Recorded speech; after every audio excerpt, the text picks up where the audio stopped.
Hi, I'm Chuck Gray. I'm Executive Director of Impact Corry, and I can't wait to share the work we're doing in Corry, Pennsylvania. Impact Corry is a rural development hub. We bring together community members to address issues and to figure out ways to bring prosperity to our community.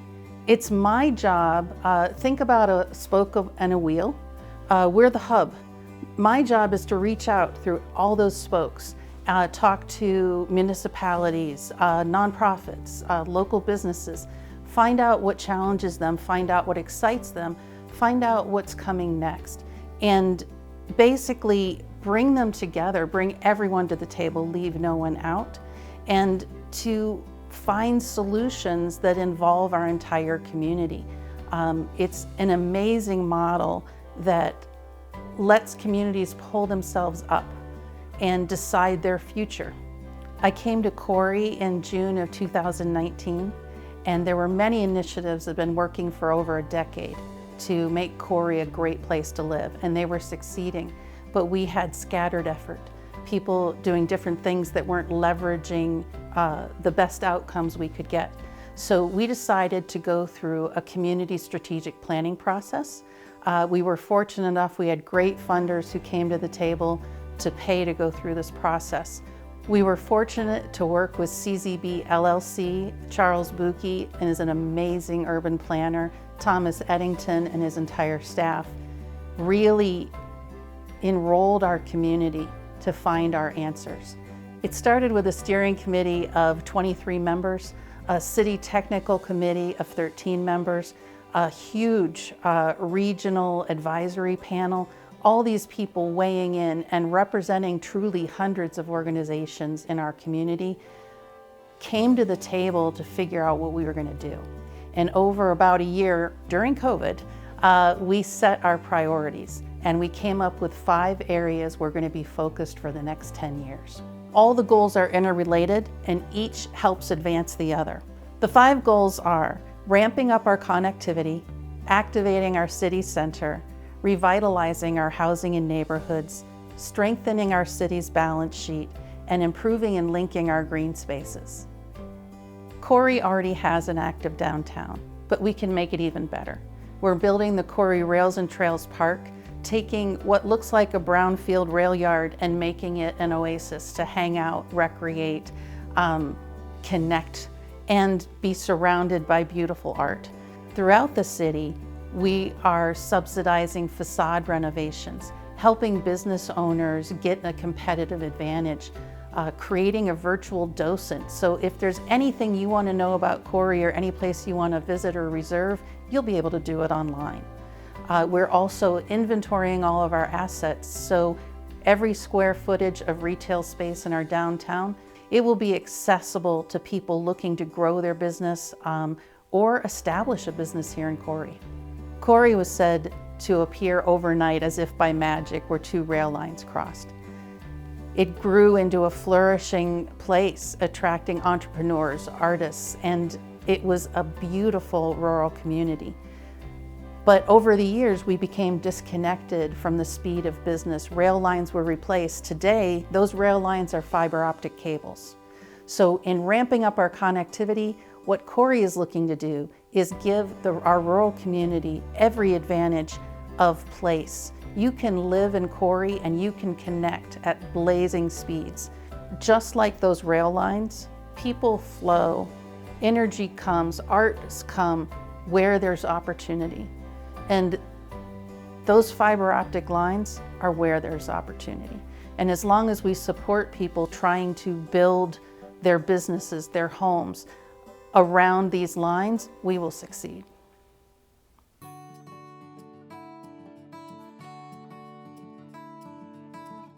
Hi, I'm Wendy Neckers, and I own Painted Finch Gallery and Epiphany's Emporium, and I am the chairman of the Downtown Corry Business Association.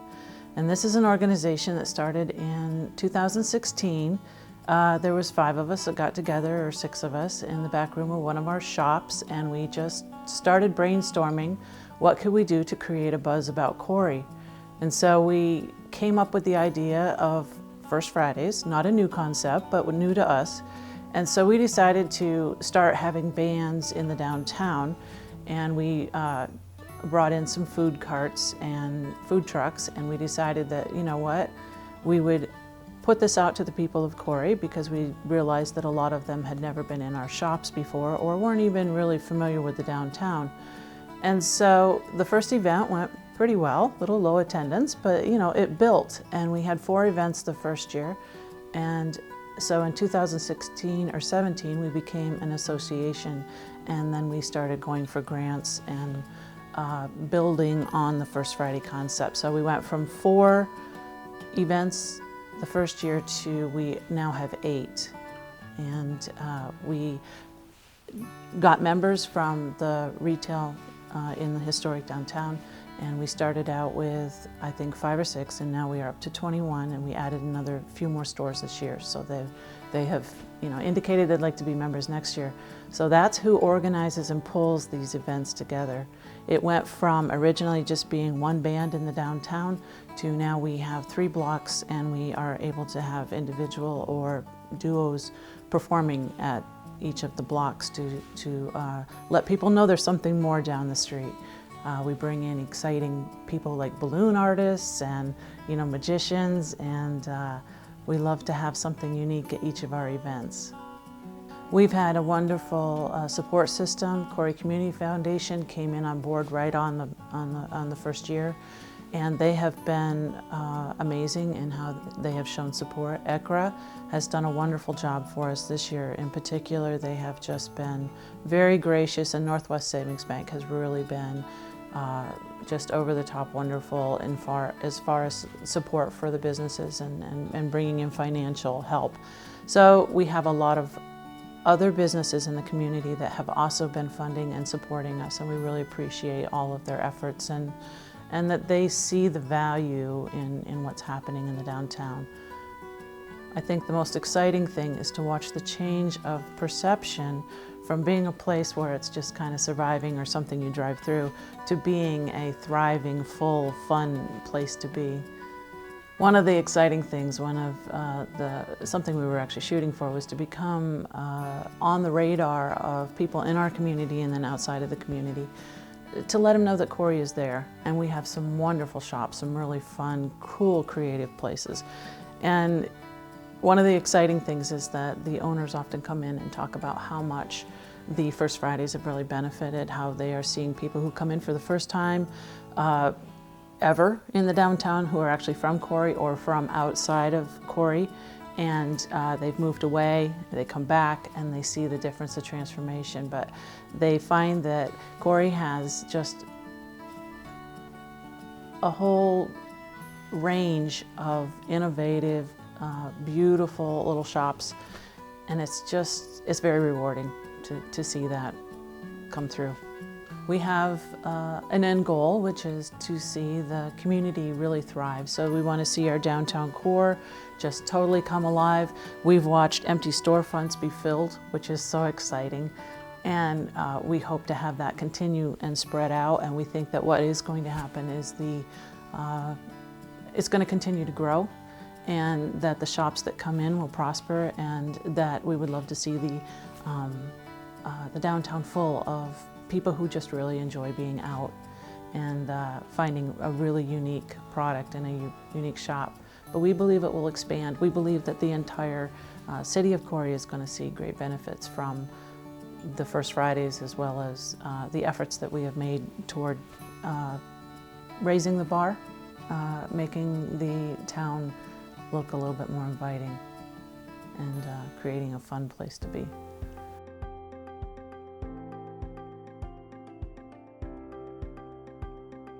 Hi, I'm Bill West, and I'm here to talk about the connectivity project for the Corry Community Strategic Plan. As we looked at our community, one of the things that we started to notice was a lot of communities had access to high-speed internet, ease of connectivity, wireless downtown networks, and our area, because of our rural setting, had been lacking those resources. Internet access and high-speed capabilities are almost like another utility, similar to electricity, water, cable TV. And so in order to move our community forward, we thought being able to access high-speed internet for our community members, our businesses, our families was extremely important. The opportunity to provide high-speed connectivity in the Corry area will open up a lot of doors. Everything from business opportunities to students being able to do their schoolwork, opportunities for people to work from home or work remotely. It will open up a number of opportunities for those people within our community, not just in the city of Corry, but we're hopeful that it will also impact our surrounding areas. Our project had 3 phases. Our first phase was to install a wireless network in our downtown.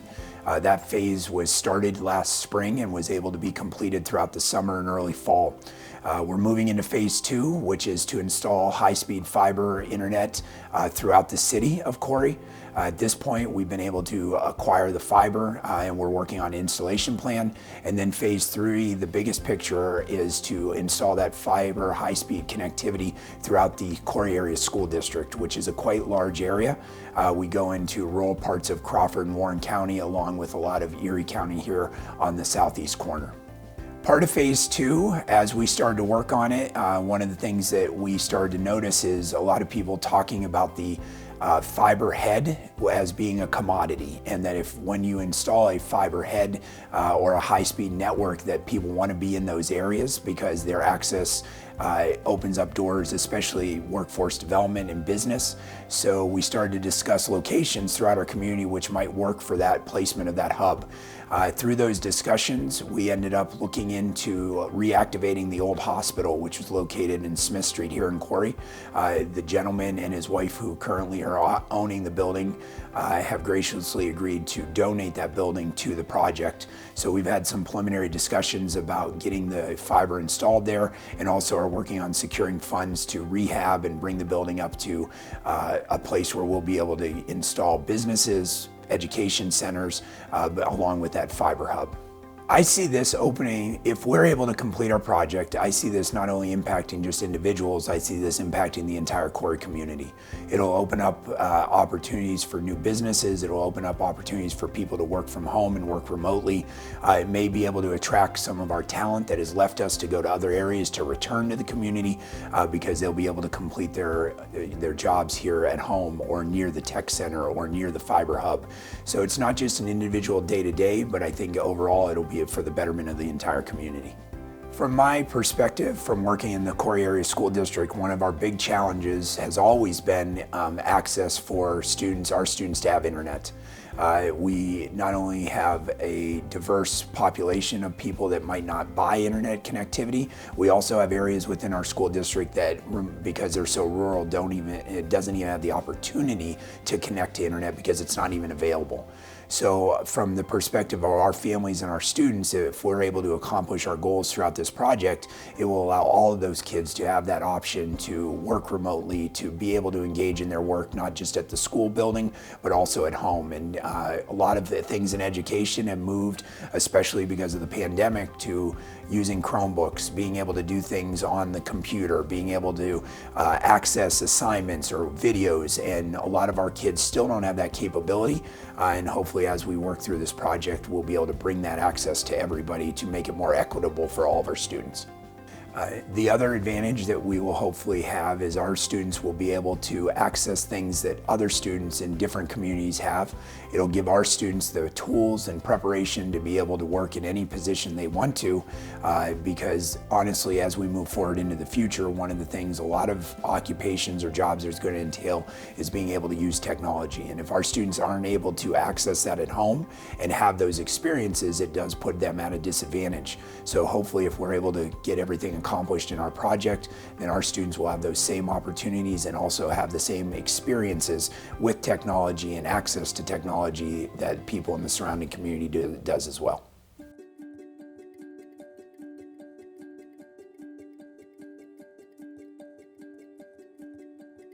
Hi, my name is Brody Howard. I'm the Executive Director of the Corry Higher Education Council. I'd like to talk a little bit about what we do in Corry.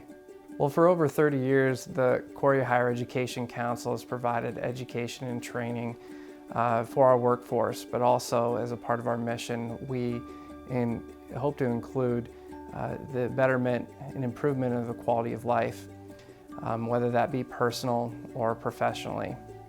And so we have over a variety of programs that we have offered, not only within workforce training, but personal enrichment offerings that allow a very well-rounded balance so that the community can thrive. We have a wide variety of programs at the high ed, all across the educational spectrum. For anyone that may have possibly dropped out of school, we have a GED, high school equivalency, adult basic education programs through the intermediate unit that are free, that we offer in mornings and evenings throughout each week, and those run year-round.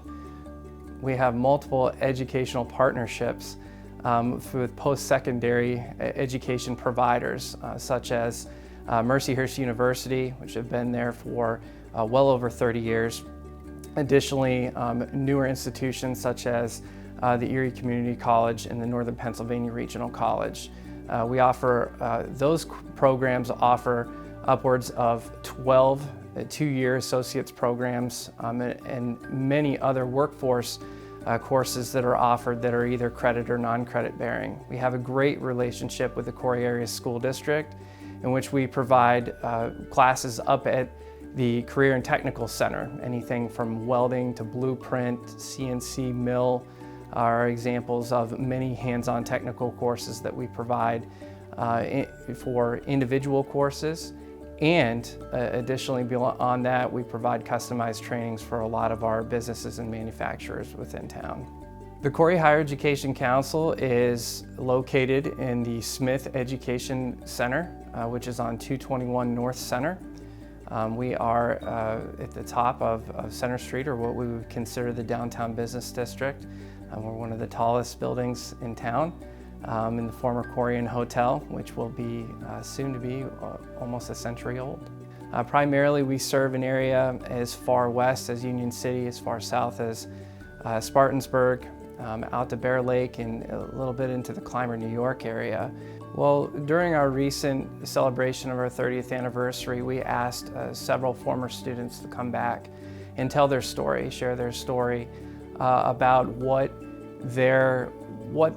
the Corry Higher Education Council has meant to them, and being able to have access to education and training close to home.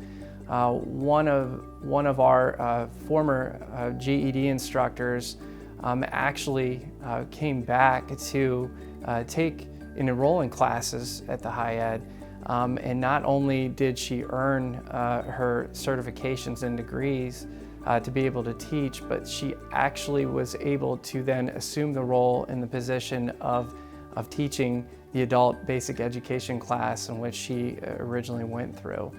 So it was a very touching and full circle story, and exactly what we're here to do, and that is to help individuals better their own circumstances, but being able to have a leg up as far as their advancement in their personal and professional lives.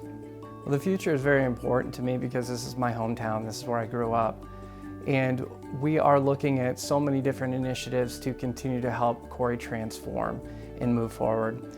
And a few of those and what we are going to be responsible for is helping as a part of Impact Corry's Community Strategic Plan. We will be leading the initiatives for development of an entrepreneurial ecosystem, which we hope to be able to build out and provide a supportive policies, culture, environment for small businesses and entrepreneurs to thrive. We hope to lead the charge and support connectivity initiatives so that there is equitable access to the entire school district in the area in which we serve. And that's very important from many standpoints. We can't lose out to other communities who have maybe other opportunities or higher paying jobs. We want to do better than providing just family sustaining jobs. We want to have higher than family sustaining jobs, and we need to provide the training in order for those individuals to have those opportunities here in town. So this is very personal to me, but also on a professional level, I am driven by the fact that we are moving forward very rapidly, and we have a very high ceiling to do that. And it's because Corry is a special place, and it will continue to be a special place because we're all going to work together in order to get there.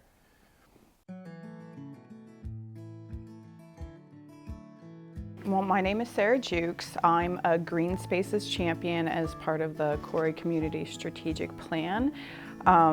And all the champions are volunteers from the Corry community. We're just working to achieve the goals of the Corry Community Strategic Plan, which is to make Corry a better place to live. Green Spaces is really about bringing more opportunity to the people of Corry to be able to enjoy the green space in the area. So over the next 10 years, we'll be building 18.6 miles of trails. 9 miles of trails will be built in the city of Corry, and 9.6 miles of trails will be built to connect the Erie to Pittsburgh Trail to Spartansburg. The Erie to Pittsburgh Trail will stretch 270 miles between Erie and Pittsburgh, and we will be building 9.6 of those 270 miles. 2.5 miles of the trails within the city of Corry will be an emerald necklace of connecting trails that will allow people to walk throughout the town, and there'll be wooded trails of part of that too. We'll be improving local parks and recreational spaces, including City Park, Mead Park, pocket parks around town, North Hills Community Golf Course, and the Corry Country Club. Plus, we're building a brand new park within downtown Corry, the Corry Rails plus Trails Park. It will be the park that Corry built. It's also going to be a downtown trailhead for the Erie to Pittsburgh Trail. We will have amenities such as a pollinator garden, water feature and splash pad, places to picnic, places to come together for small concerts and events. We'll have places to lock up your bicycles, places to eat and to drink. This park will be used for many events, such as Climax and Corsets Arts and Innovation Festival, where innovation will be celebrated in Corry annually. The whole downtown will actually be influenced by the inventive creativity of a steampunk theme. The whole initiative behind the Green Spaces project is about quality of life. It's about connecting our neighborhoods and the downtown. It's about connecting people to nature and one another, and it's about wellness. I decided I wanted to be part of this project because I could see the beautiful possibility of the greater dream this project could produce, and I really resonate with the idea of helping this town grow. In closing, I charge others to come be a part of this amazing place called Corry, PA.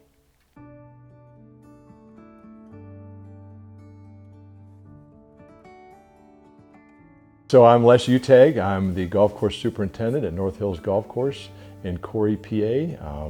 It's a municipal golf course, so the city does own that property. It's been open since the late 60s, 1967. The front nine was open and the back nine opened in 1971. So in the late 60s, there was a pro that actually oversaw the clubhouse, and then, through the 80s and 90s, we didn't have that opportunity. But then 5 years ago, we hired a pro from Peak and Peak. He left Peak and Peak and came to Corry, and a guy by the name of Ron Graham is our pro, which is an added asset to that facility. To have a pro on staff is a super big benefit to be able to have. Ed Alt designed North Hills Golf Course beginning in the mid-60s until its final opening in 1967. It was actually, I believe it was his 108th design that he did. He was one of those guys that believed in using the property layout, not moving a whole lot of earth, but using the natural terrain and that to develop golf courses, and he did. And that's one of the things that North Hills is renowned for is its layout. It's sitting on a piece of property, 225 acres. Used to be a farm years ago. It was originally some open fields and some timber areas, and people marvel at its layout. Again, being situated where the clubhouse sits on top of a hill, and you can look down and see, probably 3/4 of the golf course from the hill, and it's just a beautiful piece of property. So one of the things that North Hills has been known for over the years is a facility that does a lot of outings. And the outings are those events that take place on Saturdays and Sundays, groups of 80 to 120 to 144 golfers, depending on how big an outing you want to have. So it's always been kind of that aspect, is the outing has been a big crucial part of the revenue generating stream at the golf course. Another big thing that has been really kind of neat for city and local people is there's leagues every night of the week. There's a group of men or women, depending on what the league is, that play Monday nights and through Friday nights. So, yeah, so another neat thing with outings, it doesn't have to be just on the weekends. There's other organizations that have used weekday events, like our local Corry Manufacturing Company has done a Boy Scout outing. It's better than 20 years, I'm sure, and they've utilized it on Thursdays, and it's just been really a great way to generate funds for local Boy Scout troop here in the Corry area, and it's just been pretty awesome. And then LECOM, just this last year, kind of came alongside with us and did a big event here at the golf course, and we're able to utilize it for some fundraising for the Corry Memorial Hospital, which is a LECOM associated facility. So that's pretty good. A lot of local churches over the years have been able to use to generate some funds for the churches and events and stuff like that. So it's one of those things. It's not just a golf course just to play golf, but it's a way of creating some revenue streams for some local organizations, which is always a benefit. So as a Corry native, and born and raised here in town, it's a piece of property that I've played since I was in my early teenage years, and it's one of those places that not very many people get to because they think it's just a golf course. And what we really like to be able to do is promote it to more than just golf, so people can come up and really appreciate what we have here in Corry. It's really kind of a gem that people don't know much about. It's one of those places that you can just kind of get away, and there's some seating areas where you can come and sit and just look over the land. You don't have to pay anything. You can just come and sit and watch some golfers and enjoy the view on that piece of property. So it's just one of those things that it's a gem, and that's what we really want to do here in the future, is bring it back to what it used to be. It was always one of the golf courses that was highly talked about in the tri-state region. We want to be able to get back to that and get people back here. We're looking at doing some things, maybe incorporating simulators, to bring a couple simulators in so that we can do not just in-season golf on a golf course, but even doing some maybe off-season things with simulators and things like that on the property too. So, just to get people there to appreciate what we have here in Corry.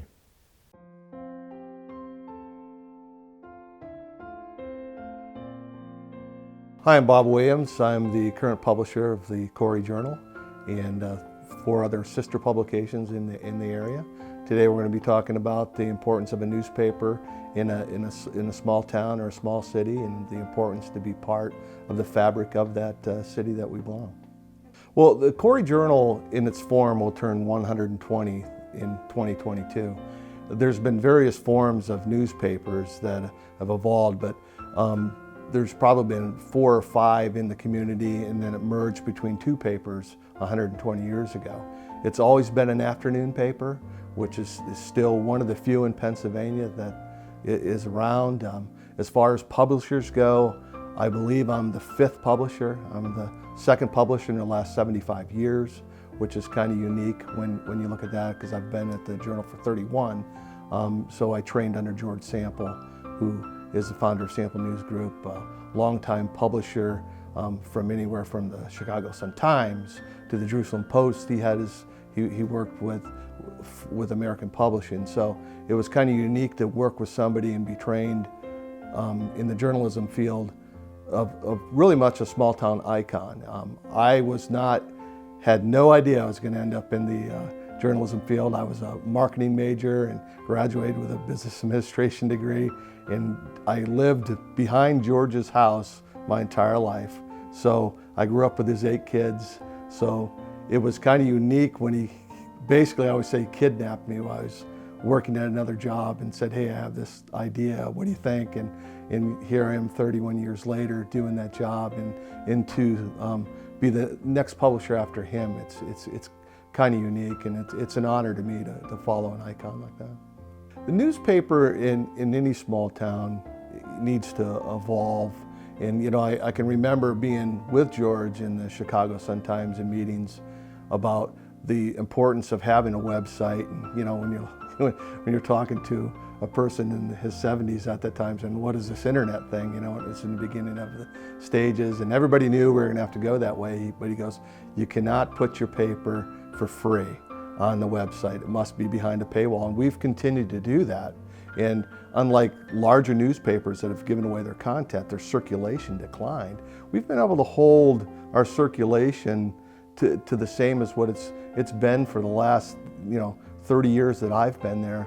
And it's not really hard because we're unique in its own right that we have a newspaper. And there's been so many towns that wish they have a newspaper. We've started papers in Northeast and Fairview and Girard since then. And it gives the readers a voice, so that's important to the community itself to have a voice.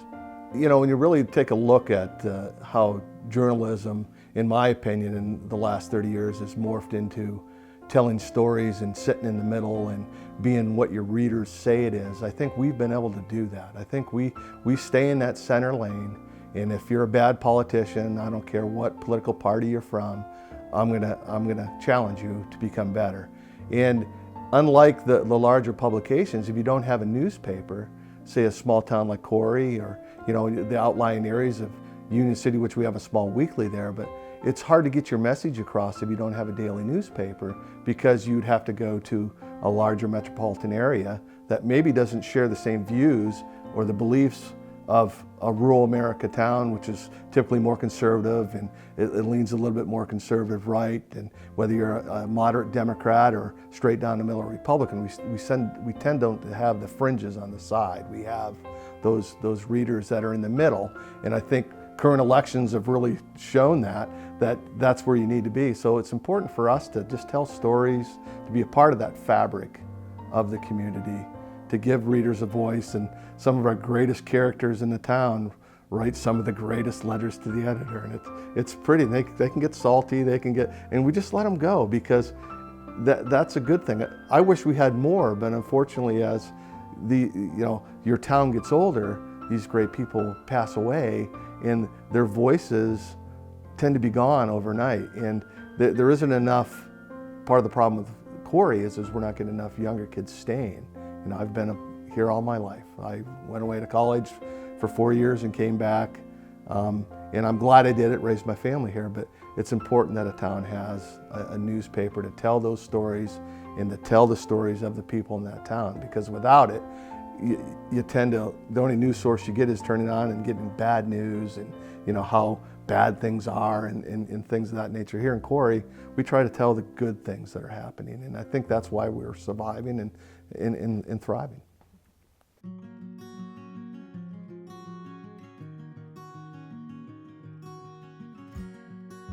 Hi, I'm Carl Wasink, and today I'd like to speak with you about Corry Rails. Corry Rails is a nonprofit 501c3 that we started 3 or 4 years ago with the intent of looking for and finding some unique artifacts from Corry's past, railroad and industrial, and bringing them home, restoring them, displaying them, and if we can, actually demonstrating them. Corry Rails is actually the short version of Corry Rail and Industrial Legacy Society. So we're a little bit all-inclusive with the industrial end of, and the beginning, the railroad beginning of Corry. Early on in Corry's history, Climax was a company that started up about 1868 by George Yost, making agricultural equipment and shipping it all over the United States. John Deere tried to buy him out, and he decided to keep the business here and employ hundreds of people in Corry. When we first started talking about forming a group We weren't sure exactly what we were going to go after, but finally the decision came down to, let's see if we can find another climax to bring home, since there's only 21 of them left in the world. And in the process of searching, we found one up in Alaska that is kind of the rarest of the rare, a Climax A, that went to Alaska in 1902 for the gold rush, and we said, let's go get it. The Climax A is kind of like the Model T of Fords. It's the beginning. They went Class A, Class B, and Class C. The A is what they started with in 1888, and it wasn't a B until 93, and the C's came along in 99. So this is the only complete A left in the world. So it's rare in its own right, very unique because it's a wooden frame and cab. After we formed our group, the attorneys said, well, you don't worry about becoming a 501c3 yet, concentrate on raising funds and negotiating and trying to get it, which we did. And within about 9-10 months, the attorney said, well, you guys need to start working on becoming a 501c3. So we had to switch gears on that. It took 5 months just to get a hold of the seller. Once we did, then it was talking, and 6 months later, Tom Van Tassel and I decided to go to Alaska on a 2-day notice for 3 days and meet him and get into the container and start looking at it. And 6 months after that, we finally had made the decision and come up with a price with the owner, and then started raising funds from there. And a couple more trips up to Alaska, and we finally were able to get it home a year ago. We raised funds mostly all locally, starting out with our local VFW and Labor Club and American Legion and the Moose and private donations, and then going for grants with ECRA and Corry Community Foundation, Arlene Smith Foundation. It's been all local funds. We had originally planned on being in Alaska in 2019, the end of 2019, but funds weren't there. The attorneys hadn't completed their stuff. Tom and I managed to get up to Alaska in October of 2019 to start making arrangements for transportation. And then we planned on being up there in June, and along came COVID. That shut that down. You couldn't even get into Alaska. Finally, in August, we were able to get up there. We took 5 of us up, another 10 joined us, and spent 10 days pulling everything out of the container and moving the container onto another chassis, repackaging and tying it all down and getting it shipped home. Once we got it back here in October of 2020, a week later the snow came, and that was the end of our work. The building that's been donated to us here in Corry is currently uninsulated, so we couldn't work during the winter. Come March, we opened the container up, unloaded it, and then had an open house, and slowly but surely have been starting to crawl and work on infrastructure in the building and accumulate some tools and so on. So now we're finally getting to a point to where we have some working drawings that are being finished up now, and we will be ordering some new wood, and the engine has gone to a machine shop to be worked on. So things are starting to happen.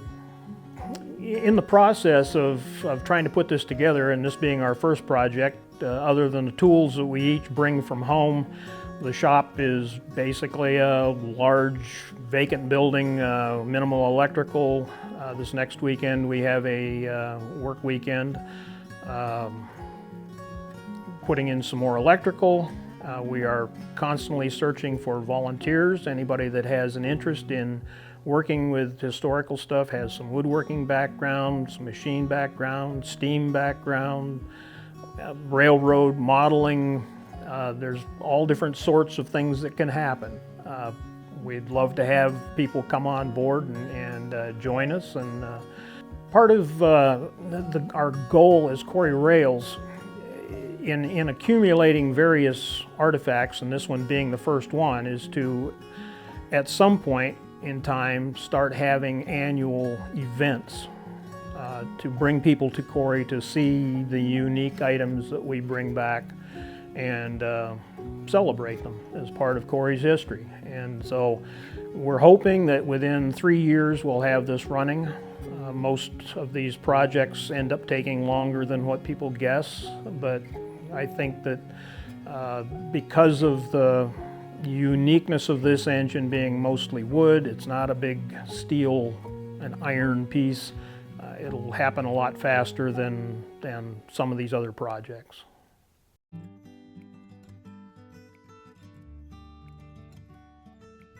Hello, my name is Joya Safko-Fetters. I'm here to talk about the Corry Alumni Association, in particular the Class of '65 and our trip from graduation until a 50-year reunion. Well, the Corry Alumni Association has been happening for almost 150 years, and it's a case where we have a fabulous alumni association that pulls together a feature event on Saturday night that brings all the classes every weekend, the same time every year, to Corry. It's usually the weekend after graduation, and the classes in their anniversary years fill out the rest of the weekend with special events for their own year. And I'm going to talk about the Class of '65 and what's happened to us over the years. The first year I'd like to talk about is our senior year, because it was unique. It started out like every other senior year. And then in late November, just before Thanksgiving, there was a tremendous fire at the high school, and our world turned upside down. We ended up going to school from 1 o'clock in the afternoon until late in the afternoon, and instead of taking lunches to school, we took our dinners. We would sit on the floor and we would eat our dinners and do our homework, and then we would watch the basketball games or the musicals or whatever the extracurricular activities were. We didn't get home till about 10 o'clock at night, and that's how we spent our year. Up until our prom, when we came together as a bunch of kids do, and in the gym we made our prom, and the boys did a chandelier that rivaled the Phantom of the Opera, and that beautiful chandelier was used by other classes after us and in a lot of plays through the years. That was our senior year. Well, we're lucky to have a fantastic committee. And by that I mean 20 to 30 people show up for these committee meetings, and you don't want to miss it because you're afraid you're going to miss something. And everybody has been very good in saying, I'll do that. And when they say I'll do it, they do. So we have formed a committee that works like clockwork now. And the next important year that we had was our 20th reunion year. At our 20th reunion year, we were pretty excited because a 20th reunion year is usually a huge turnout, and we had lots of numbers coming. 2 weeks before the reunion weekend, the tornadoes hit Albion and Clymer, and we are within 7 miles of Clymer. So a lot of people in the Corry area have family and relatives there, and we went to help, etc. But for our reunion weekend, 2 weeks later, lots of people showed up to lend support and caring to the people who'd been affected so badly by that tornado. It's unforgettable. The 45th anniversary, we decided to throw a little bit of fun into our weekend. Like I said, there is a big dinner at the high school, but the classes break up and go to the different clubs around town afterwards. Our evening was to be at the Moose Club. So we had a school bus arrive at the Moose Club. The classmates arrived at the Moose Club, and we all rode a school bus to the high school like we did so many years ago. We went through town yelling, "We're the Class of '65, and no one could be prouder. And if you cannot hear us, we'll yell a little louder." There were laughs, there was applause, and it started evening off to a great, hilarious weekend. The 50th was a signature year, very important to us. That year, and in most years, our weekends are 3 days long. On Friday night, we meet casually for a picnic, a chicken dinner, and one of the things we wanted to do was to recognize all of the classmates that we had lost. So we did a special event where we had a lantern for every person we lost, and we asked our classmates that were there to take the lantern that went with the person that they were closest to. It was like herding cats when we tried to go into a big field and form a circle. We lit the lanterns, we let them go, and one of our classmates sang, "We will remember you," while other classmates had guitars, an accordion, and other instruments. There we were singing, the lanterns went up, and we had a drone photographing all of it. When we looked at the drone footage, we did not have a circle, we had a heart. And we were sure that our classmates from above were looking down. There wasn't a dry eye in the house.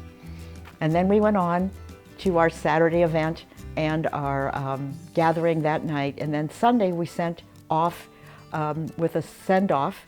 We have 2 ministers and a deacon. And we had a send-off Sunday morning, a lunch at the VFW, and we all went our way. Every time we have a reunion, we have a memory book. And the memory book this year, we saluted 11 couples that were classmates that got married out of high school and lived that till death do us part. And though some of them are gone, they were classmates that lived out that vow. They were celebrated in there, as well as we had pictures from every elementary school that any of us had attended, and there were several in Corry at that time, so that no matter who was in our class, at what time, they were part of our memory book. It was precious. We have kept in touch every month for the past 35 years, and the strength of the people and the bonds that we formed as children have continued all this time. And when we get together on our weekends, we are all 18. The whole town is 18 on a reunion weekend, no matter when you graduated. And my Corry friends are forever friends. My best friend has been a friend since first grade. And that's not unusual. I have a lot of friends from my first grade class, and though I said the word I bet I can say that most of my people in my class have friends that have been lifelong, forever friends.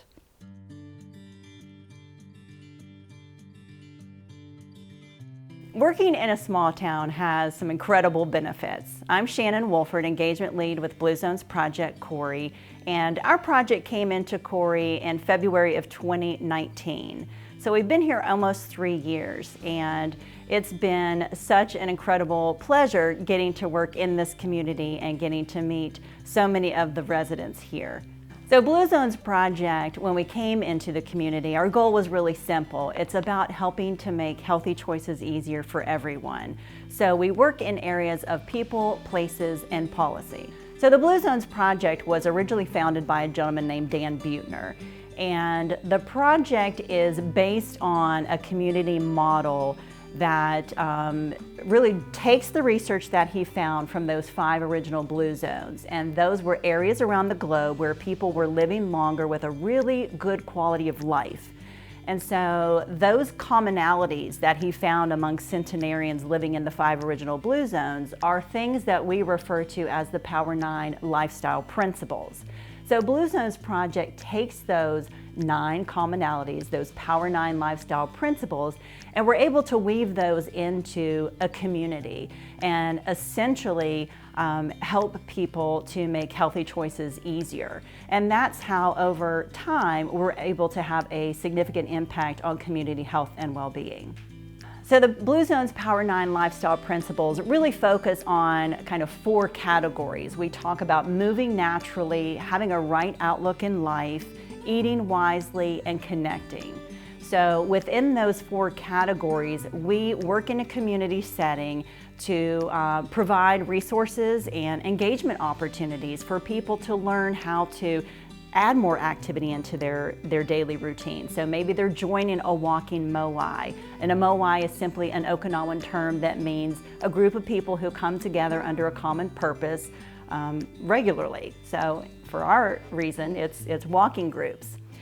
We also offer free cooking classes, and we do a lot of food education and nutrition education. We want to help people learn to make and prepare healthier meals at home for their family, and especially learn to do that on a budget.